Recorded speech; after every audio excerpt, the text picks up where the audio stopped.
Hey guys, welcome back to Election Center, and in this video, we're going to be taking a look at the polling data for the 2020 US presidential election throughout the month of July. So basically, how things changed in the polls, how the standings in the polling changed throughout the month of July, July 1st to July 31st. So I figured this was the perfect time to make this video or a video like this because, we're just plunging into August here. We're going to see how things change throughout August.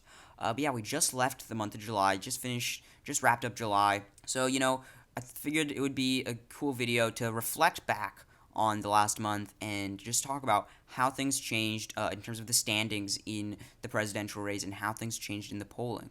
So yeah, I made this on Google Slides in case you're wondering. So yeah, I've just put the data in slideshow form to show you guys the polling data throughout the month of July.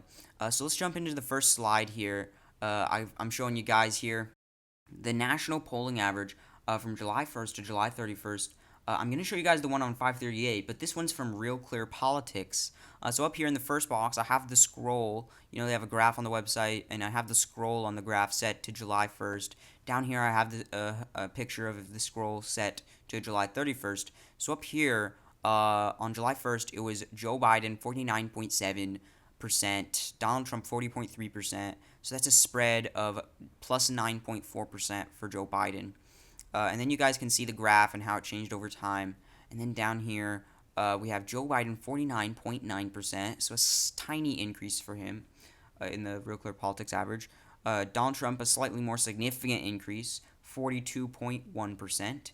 And then, so that means it narrowed up a little bit to Joe Biden plus 7.8%. So now looking at 538, which uses, I think, a more complex method of aggregating. They add their own weighting and algorithms and whatnot for the sake of accuracy to get a more precise picture of the polling data as opposed to just averaging together the polls, which I believe is all that Real Clear Politics does. Correct me if I'm wrong, but from my experience, I think they just take the polls and then add them together and then average it out to get their average. Whereas 538 adds their own algorithms and weighting and whatnot. But yeah, on July 1st, it was Joe Biden 50.9%, Donald Trump 41.4%. So that's plus 9.5% for Joe Biden on July 1st. And then by the end, it was on July 31st, Joe Biden 50.2%, Donald Trump 42%. So that's plus 8.3% for Joe Biden. So yeah, sort of falling in line with how things were on Real Clear Politics. Just things slightly narrowing up on the national average. But now, guys, what I'm going to show you here is the polling, how it changed in these traditional battleground states, or some of these not traditionally battleground states, Arizona and Georgia, but really these states that we think of as battlegrounds a lot of the time. Some of these states here, like Colorado, maybe not as much thought of as a real, true battleground state. But I decided to include, just a lot of these battleground states, really as many as I could here. And I have multiple slides worth of these states. These is not all the states.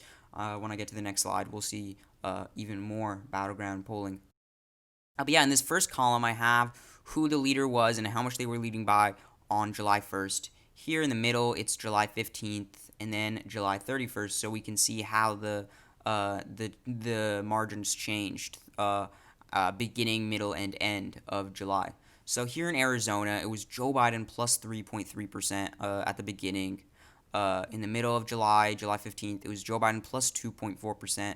Oh, by the way, guys, I should mention I got these numbers from 538 because on Real Clear Politics, they don't really always have a graph where you can go back and see what the average was a while ago. And sometimes they include polls that were really far apart in their averages. So I just decided to get the numbers from 538.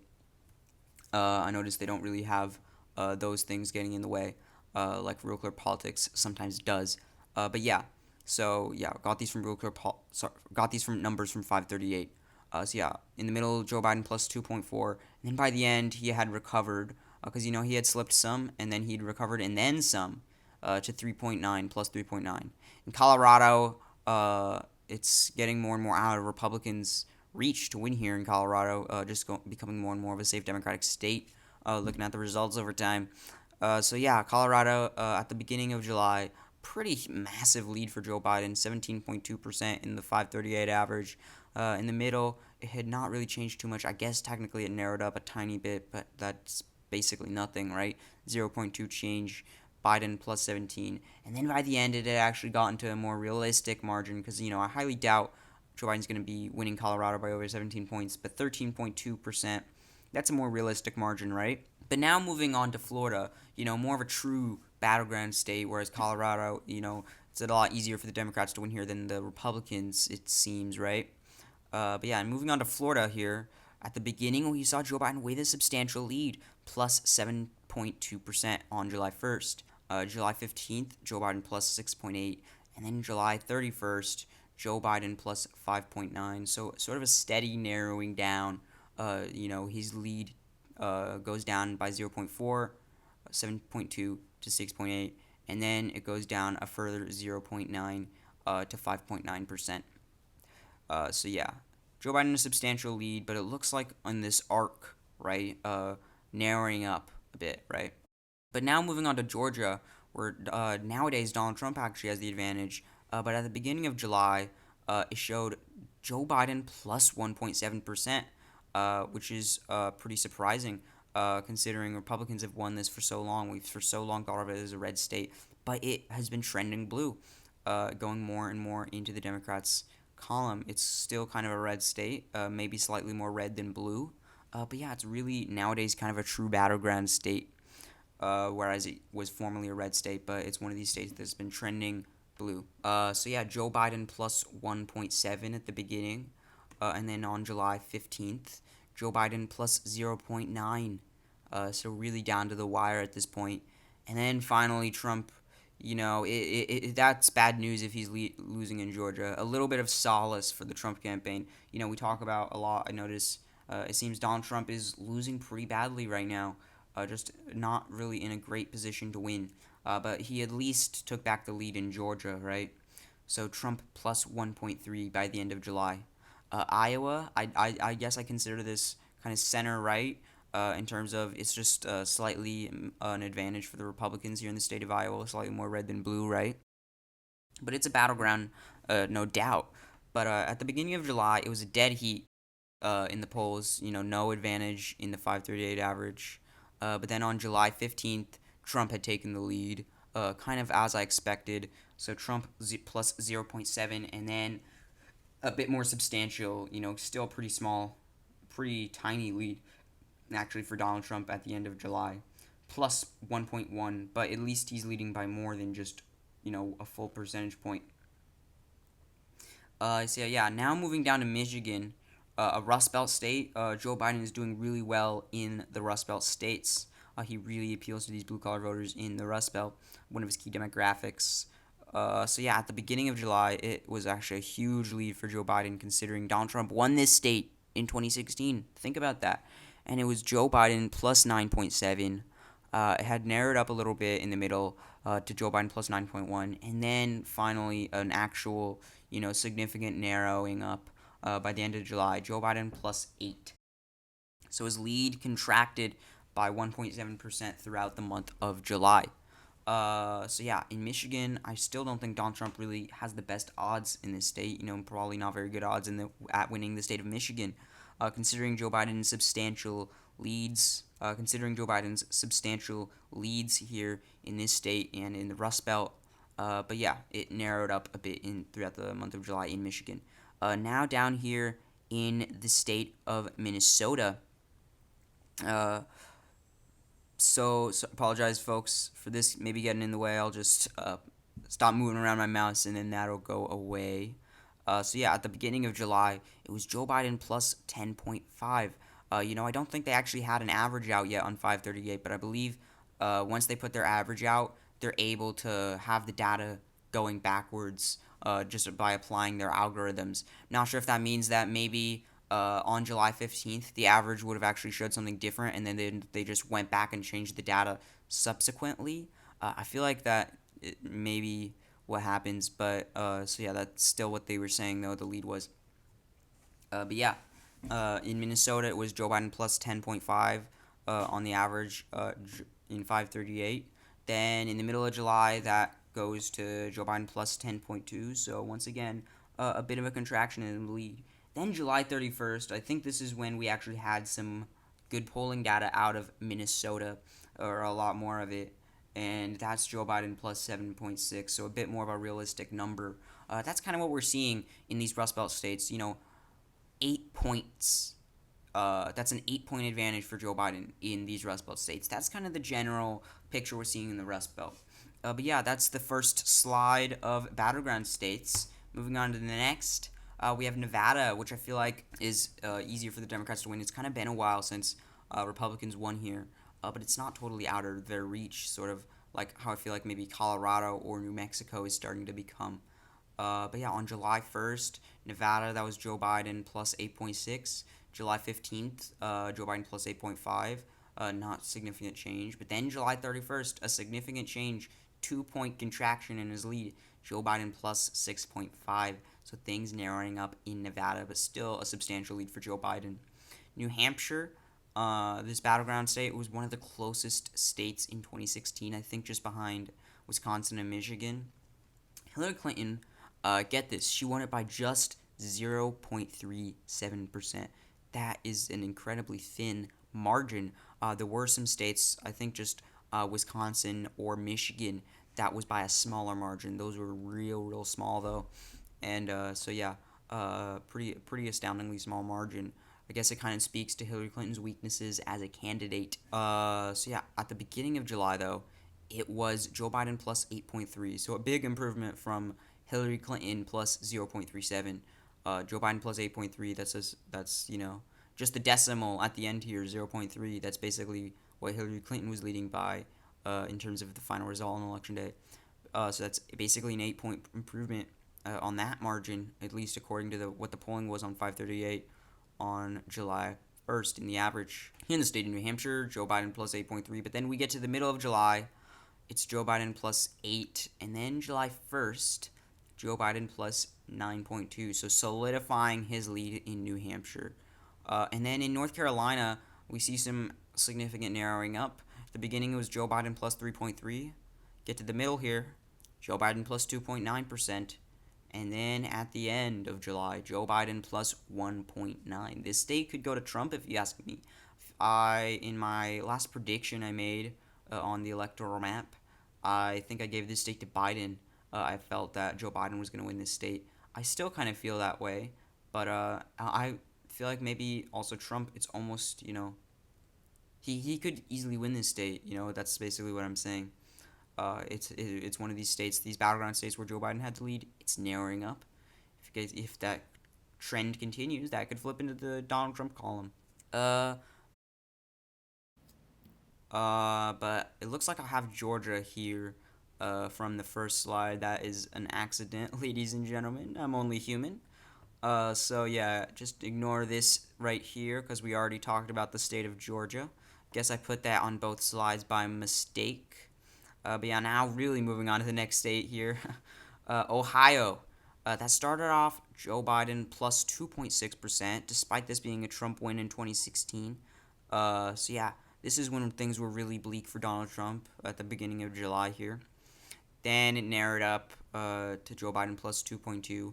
And then finally a bit of solace for the Trump campaign, or a bit of solace. Donald Trump plus 0.5. So at least he's winning in some of his 2016 battleground states. So Georgia, Ohio, these states that he won by significant margins in 2016. But now moving on to the next state, Pennsylvania. This is Joe Biden's state of birth, fun fact. Joe Biden was leading by 8.1% in the July 1st average on 538. July 15th, that's Joe Biden plus 7.7. And July 31st, that is Joe Biden plus 6.6. So not the biggest narrowing up. I don't really see, if it's narrowing up, it's doing it slowly. Definitely not enough time for Donald Trump to pull out a victory here in the state of Pennsylvania. Texas, we saw flip into the Joe Biden column throughout the month of July. On July 1st, it was Donald Trump plus 0.3%. July 15th, him holding with that 0.3% lead.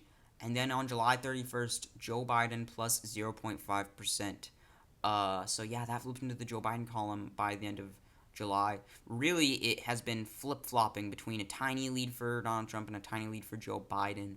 I don't think this is the first time he had taken the lead in Texas. But yeah, that was the picture by the end of July in Texas. And then finally here, our last page of battleground states, our last slide here.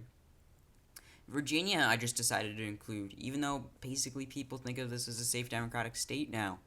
Uh, I wouldn't quite call it safe, and it's been won by a Republican in recent history within the past four elections, right? I do believe. Because 2004, 2008, 2012, and 2016, yeah, I believe. Yeah, George Bush won this state in 2004. So, yeah, on July 1st, it was Joe Biden plus 11.2%. July 15th, Joe Biden plus 11.1%. And then July 31st, Joe Biden plus 10.7%. So him holding strong with a solid 10-point lead or so in the state of Virginia. Definitely, if you ask me, going to go to Joe Biden. Donald Trump not really having much of a chance to win here in the state of Virginia. And then Wisconsin, one of these Rust Belt states, right, where we see Joe Biden with these solid 7 or 8 point leads. That started off with an 8.1 lead for Joe Biden. July 15th, 7.6, and then July 31st, Joe Biden plus 7. And then down here, I didn't find an average or a graph on 538 for New Mexico or RCP, but the most recent poll from Public Policy Polling showed Joe Biden plus 14%. Public Policy Polling, that does have that is a Democratic polling agency. But yeah, that's just the latest poll from New Mexico. So, I just decided to include that since I can't find an average. But yeah, guys, now, before we wrap up the video, which I hope you guys have been enjoying so far, I do want to talk about some of these states that have gotten pretty competitive, even though we don't really think of these as battleground states. So that's South Carolina, where we see like an 8-point advantage for Donald Trump. And in some of these battleground states, we see bigger leads than 8 points. But so yeah, that means South Carolina, maybe shifting into battleground status. So that's an 8-point lead for Donald Trump. Missouri, 5-point lead for Donald Trump. Montana, that is, I think, an 11-point lead for Donald Trump. Yeah.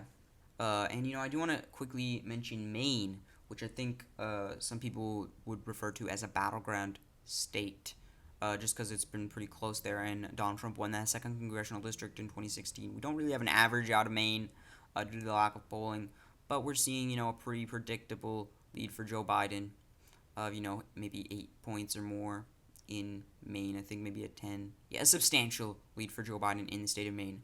But anyway, guys, that's a wrap. That's the end of the video. So I hope you guys enjoyed this video and thought it was interesting. Taking a look at how the polling changed throughout the month of July. But yeah, I hope you enjoyed this video. Thought it was interesting. If you guys like this type of content that I make here on the channel, electoral maps, polling data, polling analysis, all things elections, right? All things about elections. I think you should definitely subscribe to my YouTube channel because I think you're going to really enjoy the content I make here in the future and the videos I've already made here, right? I think you're going to have a great time watching these videos on Election Center if you're into this sort of thing, right? But yeah, I say it once again, guys. Hope you enjoyed this video. Thought it was interesting. And I'll see you in the next Election Center video. Bye!